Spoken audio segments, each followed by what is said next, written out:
Prezados alunos, vamos corrigir a semana 4 do nosso PET 6, Plano de Ensino Tutorado, de Filosofia.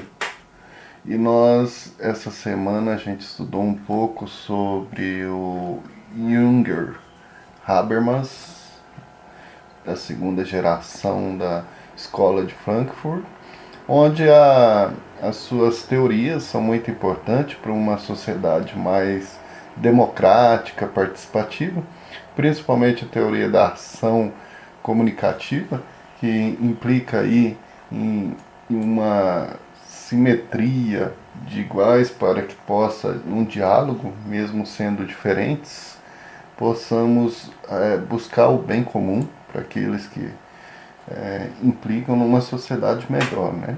Nós temos duas questões apenas, muito tranquilas, muito simples, objetivas, né? Que perpassam o pensamento aí de Habermas.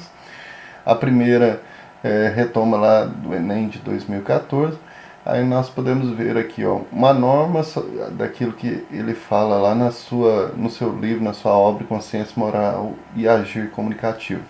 Uma norma só deve pretender validez quando todos os que possam ser concernidos por ela cheguem ou possam chegar, enquanto participantes de um discurso prático, há um acordo quanto à validade dessa norma, né? Então nós temos aí até mesmo retoma um pouco da sua chamada ética do discurso, né? Segundo Habermas, a validez de uma norma deve ser estabelecida quando a gente pensa numa norma, numa lei, como que ela é válida, né? Pela razão comunicativa, que requer um consenso. Então, assim, para Habermas, filósofo contemporâneo e nosso, vivo até hoje, né?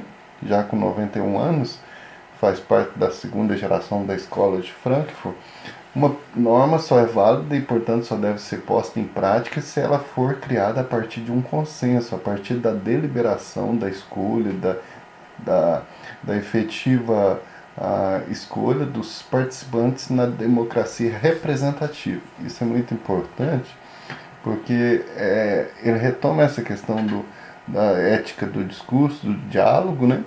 Então, qualquer lei que nós criamos, ela não pode ser imposta ou subjugada a apenas um grupo. Tem que haver um consenso racional. Então, a razão comunicativa implica num diálogo racional, não de emoções, que veremos o que vai ser bom para todos. Aí pode ver que as outras não concentram elementos, pode ter um ou outro elemento, mas não concentra nesse tipo de teoria, né? Liberdade humana que consagra a vontade de quem? Mesmo que seja a vontade da maioria, a gente tem que pensar na razão comunicativa. Conhecimento filosófico que expressa a verdade, a teoria dele não perpassa um conhecimento filosófico em busca de uma verdade, mas em busca daquilo que vai ser prático. Até ele é um dos que concerne aí o pragmatismo, que vem até mesmo dos americanos.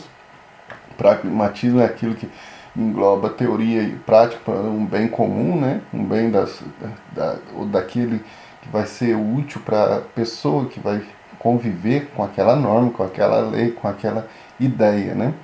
Técnica científica que aumenta o poder do homem. Não, aqui nós temos que pensar o consenso na busca de algo que vai ser bom para todos, né? E a gente sabe que o poder do homem, isso daqui retoma lá a razão instrumental, que é um elemento negativo, em que o homem vai dominar a natureza mesmo, mas ao mesmo tempo vai se prejudicar a si próprio.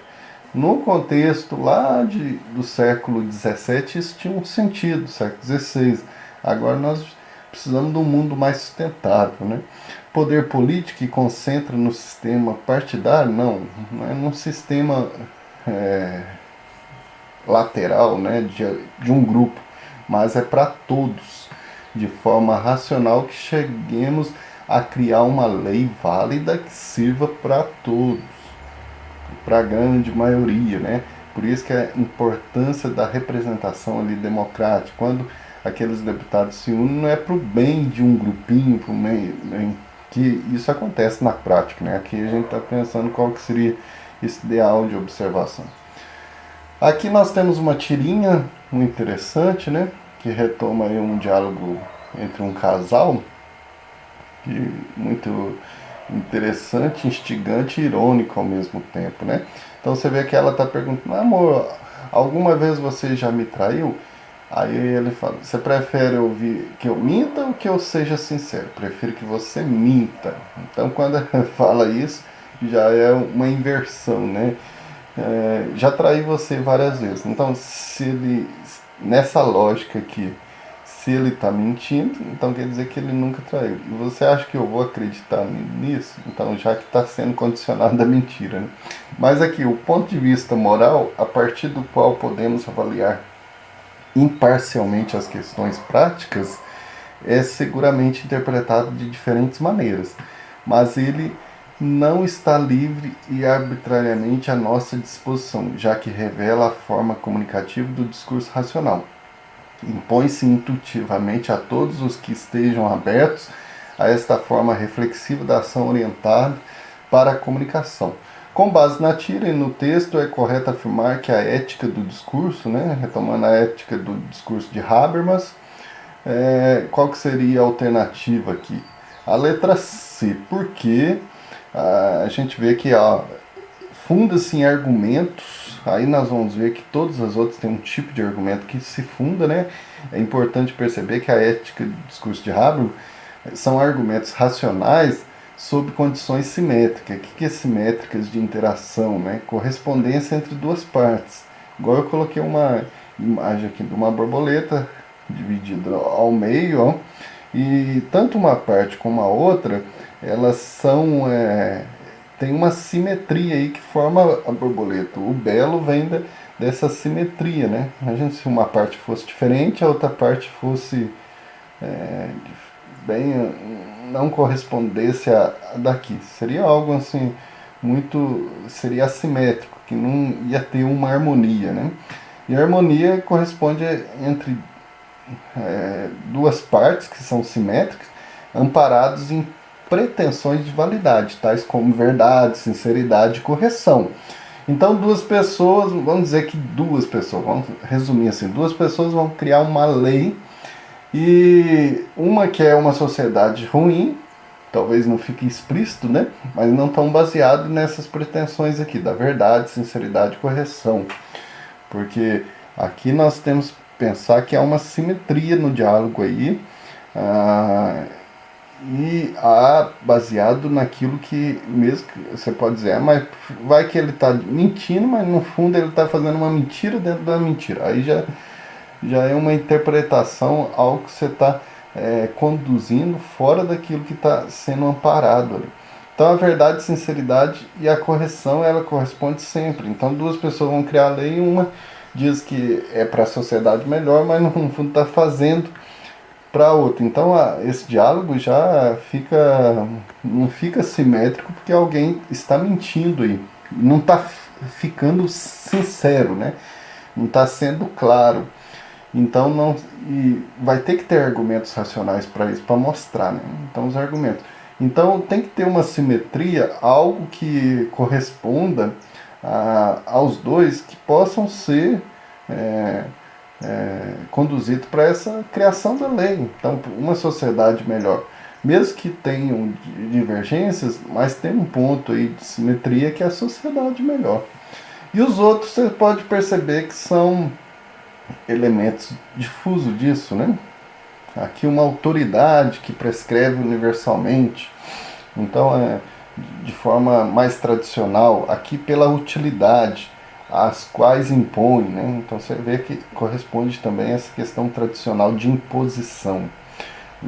O tipo de argumento que visa o aconselhamento e a prudência. Não é para aconselhar, não. Aqui a teoria da ética do discurso não é para aconselhar, é para ver as questões práticas mesmo, onde vai aparecer aí a sinceridade, a verdade e também argumentos racionais. E argumentos intuicionistas, que é da intuição, né? Ah, eu vou ter uma intuição de que isso é bom. Não. Argumentos racionais, o diálogo implica em fatos, em verdades, né? Então, para Habermas, o discurso é a maneira pela qual se expressam os pontos de vista, os sentimentos, e ele está desamparado pela simetria que há entre as partes passiva e ativa.